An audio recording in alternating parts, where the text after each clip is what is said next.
Geometry और geometrical shapes के बारे में जानेंगे। Let's start. The word geometry is derived from the Greek word geo means earth and metron means measurement. तो बच्चों ज्योमेट्री जो है ये हमारा टू वर्ड से मिलके बना है।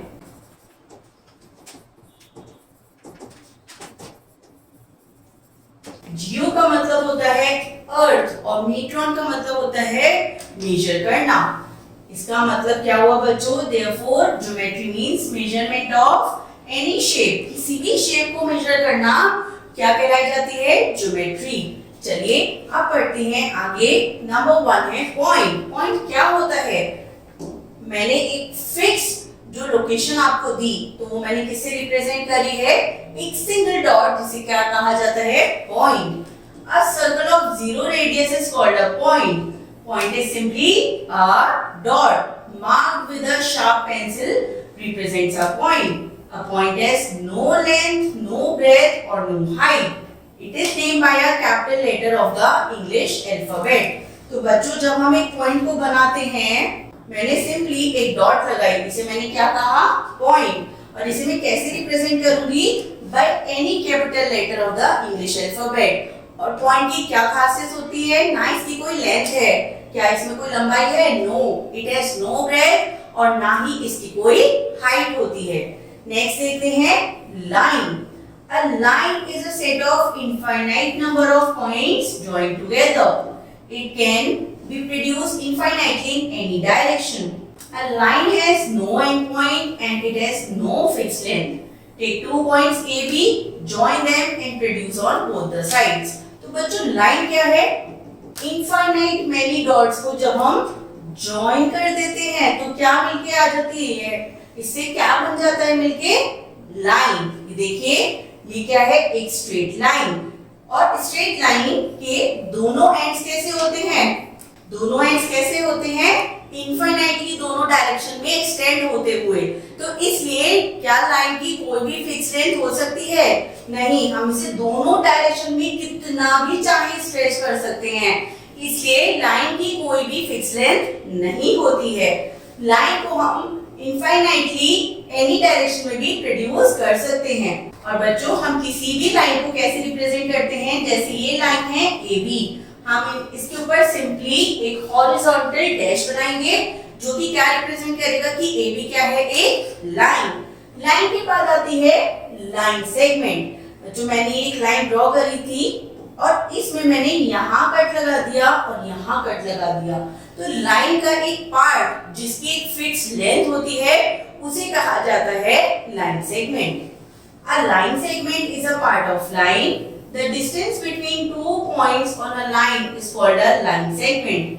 Line segment has 2 endpoints with definite length. तो बच्चों जब हम दो पॉइंट्स के बीच में एक डिस्टेंस निकालते हैं उसे कहा जाता है लाइन सेगमेंट। और लाइन सेगमेंट के दो एंड पॉइंट्स होते हैं जिसकी वजह से इसकी लेंथ को हम मेजर कर सकते हैं। इसकी लेंथ कैसी होती है? डेफिनेट, जिसको मेजर किया जा सकता है।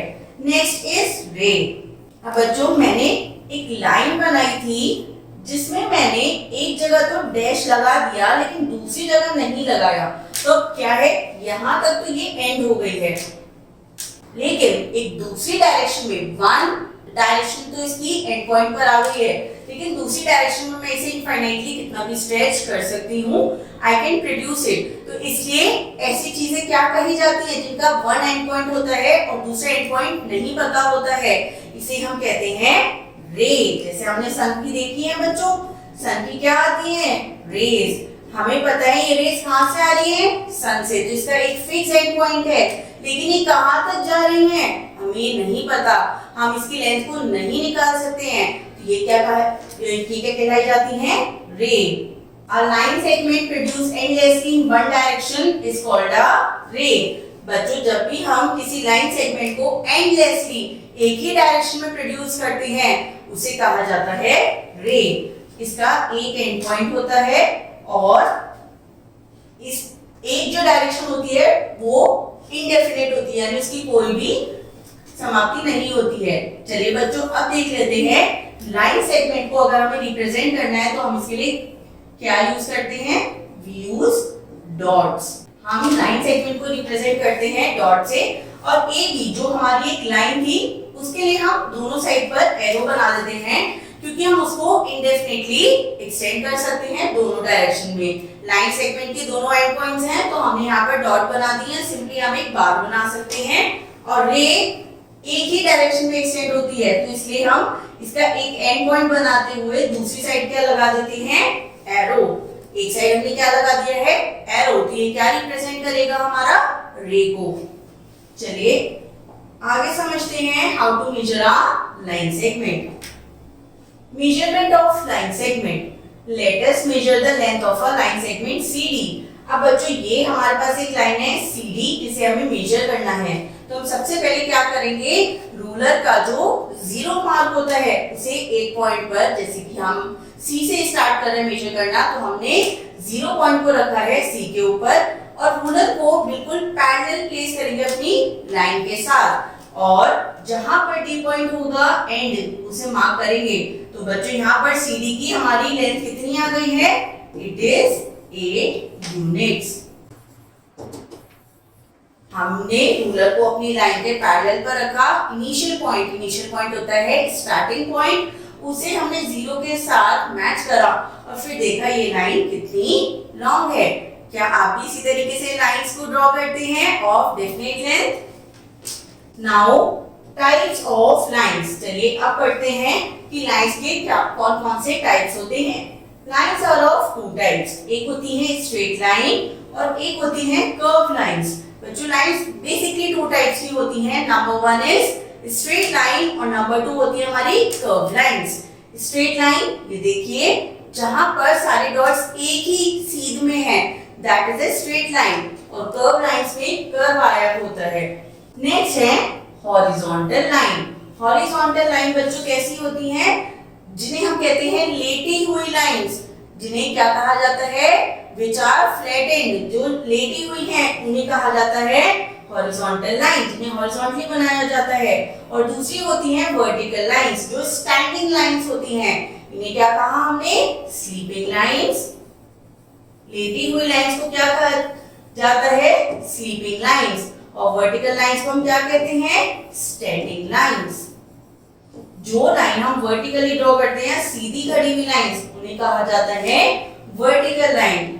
Now closed end open figures, तो बच्चों क्लोज्ड फिगर्स कौन सी होती हैं, जिनका स्टार्टिंग पॉइंट और एंड पॉइंट सेम होता है, ऐसी फिगर्स को कहा जाता है क्लोज्ड फिगर। ये देखिए मैं यहाँ पर एक फिगर ड्रॉ कर रही हूँ, मैंने कुछ भी रैंडमली बनाया, लेकिन लास्ट में मैंने जहां से शुरू किया था वहीं लाकर एंड किया, तो इसका एक पूरा अपना एक एनक्लोज्ड एरिया इसके अंदर आ गया है। ये देखिए ये क्या है, ये है एक क्लोज्ड फिगर जिसकी एंड पॉइंट और स्टार्टिंग पॉइंट सेम होता है। Figures that start and end at the same place are called closed figures. और ओपन फिगर्स कौन सी होती हैं, जिनके एंड पॉइंट्स और स्टार्टिंग पॉइंट सेम नहीं होते हैं। Figures that start at one place and end at another place are called open figures. ये देखिए मैंने यहाँ से स्टार्ट किया बनाना और मैंने यहाँ पर स्टॉप कर दिया। अब ये स्टार्टिंग जो हुई थी वो यहाँ से हुई थी, और जो मैंने एंडिंग करी है वो दूसरी जगह अनदर प्लेस पे करी है, तो क्या ये एक ओपन फिगर है या क्लोज फिगर है, this is a open figure, क्योंकि इसके स्टार्टिंग पॉइंट और एंड पॉइंट कोइंसाइड यानी एक साथ नहीं मिल रहे हैं, वो दोनों अलग अलग प्लेसेस पर हैं। So these type of figures are called open figures. ये सभी हैं हमारे ओपन फिगर्स के एग्जांपल्स, जिसमें आप देख सकते हैं स्टार्टिंग पॉइंट और एंड पॉइंट सेम जगह नहीं पर है। नाउ प्लेन शेप्स, चलिए अब समझते हैं कुछ प्लेन शेप्स के बारे में। सबसे पहली शेप है हमारे पास ट्रायंगल। तो बच्चों ट्रायंगल का क्या मतलब होता है, ट्राई मींस थ्री एंगल्स जब साथ मिलते हैं, जब बच्चों दो रेस का सेम कॉमन पॉइंट होता है तो बीच में बनता है एक एंगल। तो ट्रायंगल क्या होता है, जिसमें 3 साइड्स होती हैं।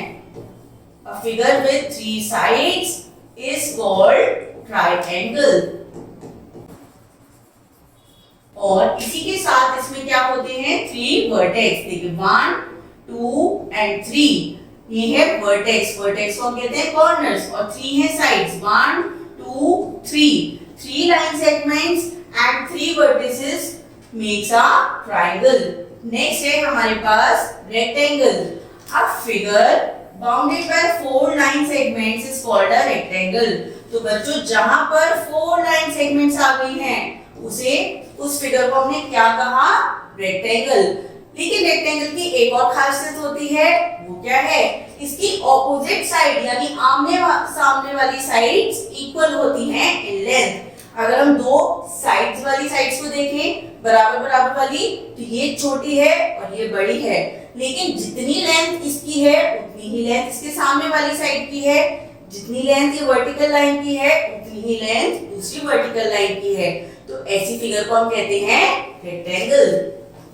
Opposite sides of rectangle are equal.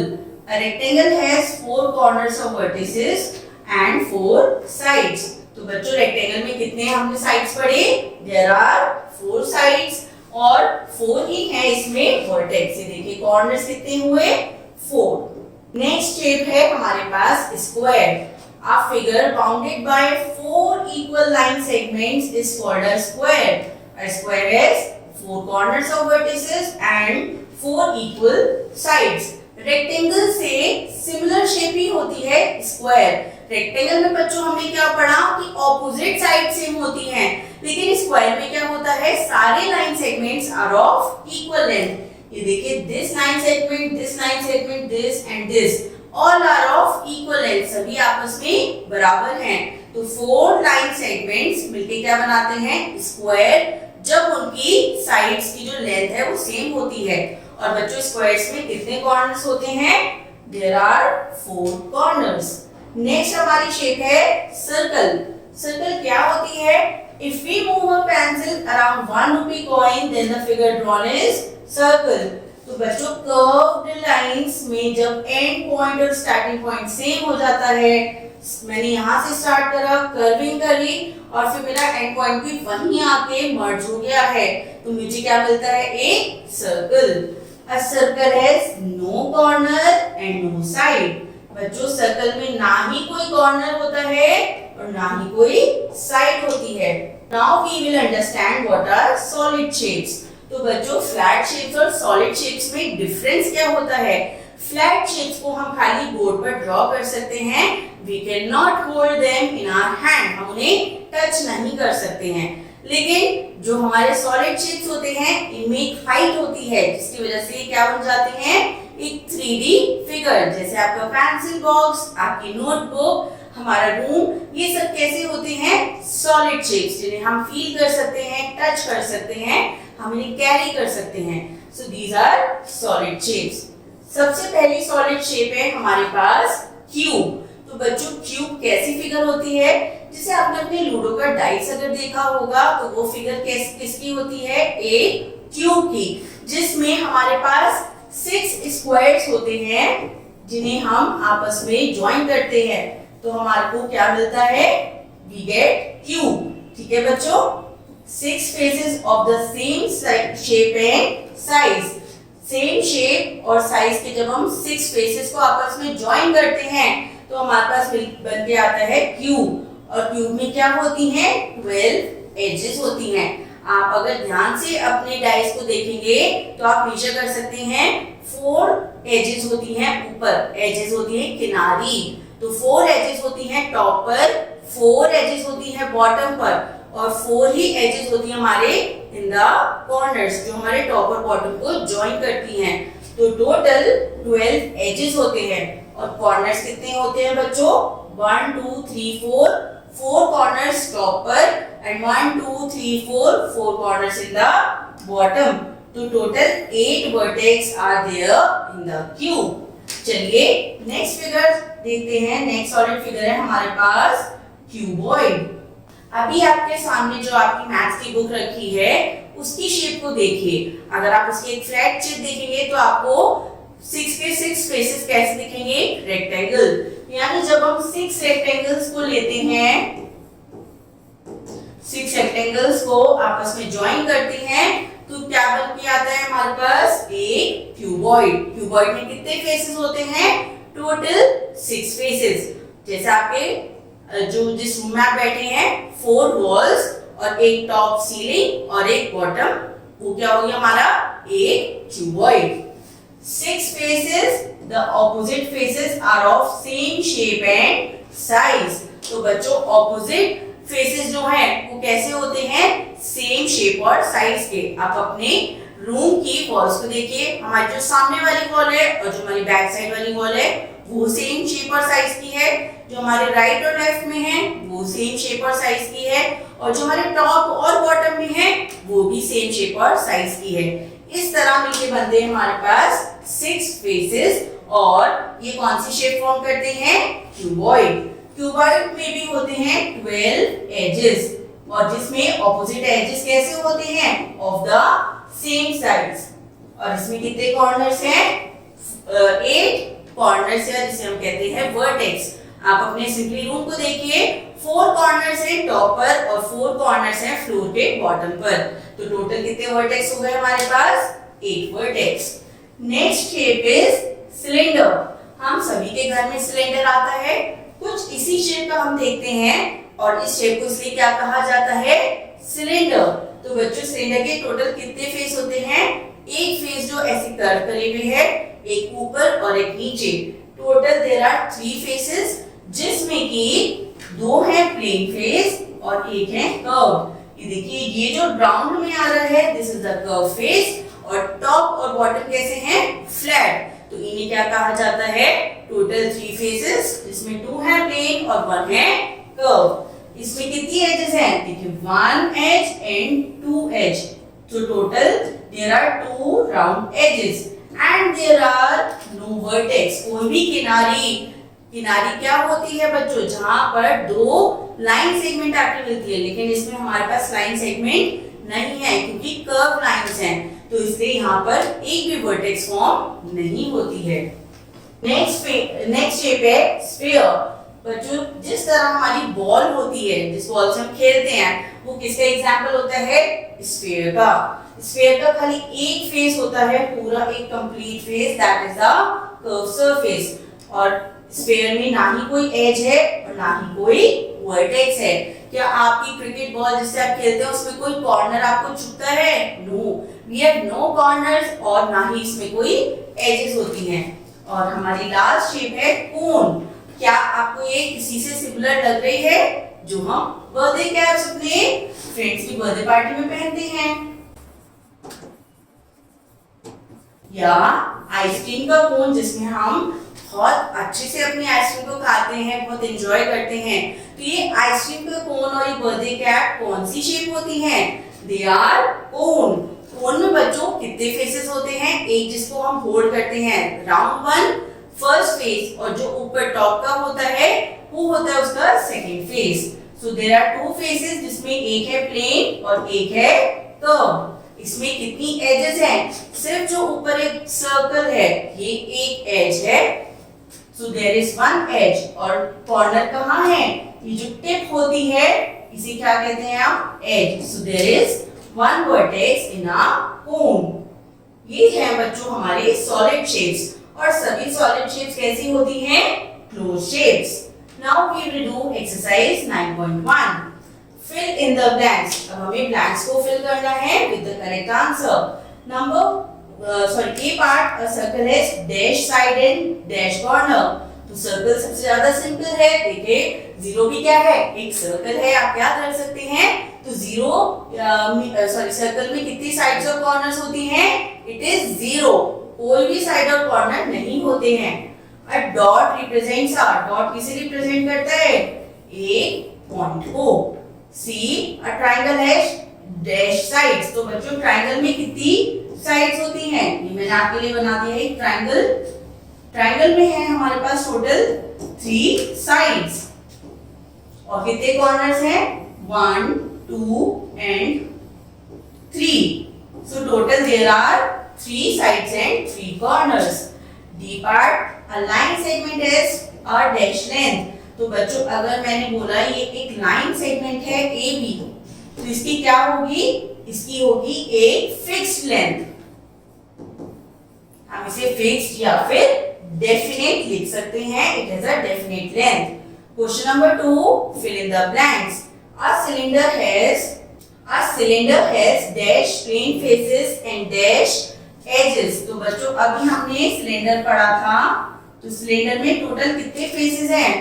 1 curve face और 2 है हमारे पास प्लेन फेसेस। तो टोटल सिलेंडर में है 3 फेसेस, जिसमें 2 है प्लेन फेसेस और एजेस कितनी है इसके पास?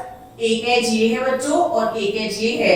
There are 2 edges. B part देखते हैं। A figure bounded by 4 equal line segments. तो एक ऐसी फिगर जिसमें लाइन सेगमेंट सारे आपस में बराबर हैं, ऐसी फिगर को हम क्या कहते हैं? It is a square. C, a cuboid has dash faces. तो बच्चों क्यूबॉइड में कितने फेसेस हैं? आप अपनी नोटबुक में जल्दी से काउंट कीजिए, टोटल कितने फेसेस होते हैं क्यूबॉइड में? 1 टॉप 1 बॉटम 2 फेस और 4 वॉल्स। तो टोटल कितने फेस हो गए? 6 faces. D, a sphere has dash surface. तो बच्चों स्फीयर का कैसा सरफेस होता है? पूरी स्फीयर कैसी होती है? गोल। तो स्फीयर का सरफेस होता है curved surface. Question number 3, separate the following as close figures और ओपन फिगर्स। हमें फिगर्स को देखकर एनालाइज करना है कि क्या ये ओपन है या फिर ये है क्लोज फिगर। तो बच्चों जिन फिगर्स में एक स्पेशल एरिया बाउंडेड होता है, वो कहीं से भी खुली नहीं होती हैं, या फिर जिनका स्टार्टिंग पॉइंट और एंड पॉइंट सेम होता है, वो होती हैं close figure, otherwise it is a open figure. तो ये देखिए बच्चों पूरी फिगर ये क्लोज है, so it is a close figure. यहाँ पर स्टार्टिंग पॉइंट और एंड पॉइंट कैसा है? They are same. अब हमने इस ऐसे ये फिगर बनाई है जिसमें स्टार्टिंग पॉइंट और एंड पॉइंट दोनों अलग अलग हैं, so it is a open figure. Next, यहाँ पर हमें पूरी शेप जो है, पूरी फिगर बंद दिख रही है, so it is a close figure. Again हमें पूरी शेप क्लोज दिख रही है, इसका मतलब इसका स्टार्टिंग और एंड पॉइंट सेम है and it is a close figure. So that's all for geometry and geometrical shapes. I hope you have enjoyed this session. Thank you.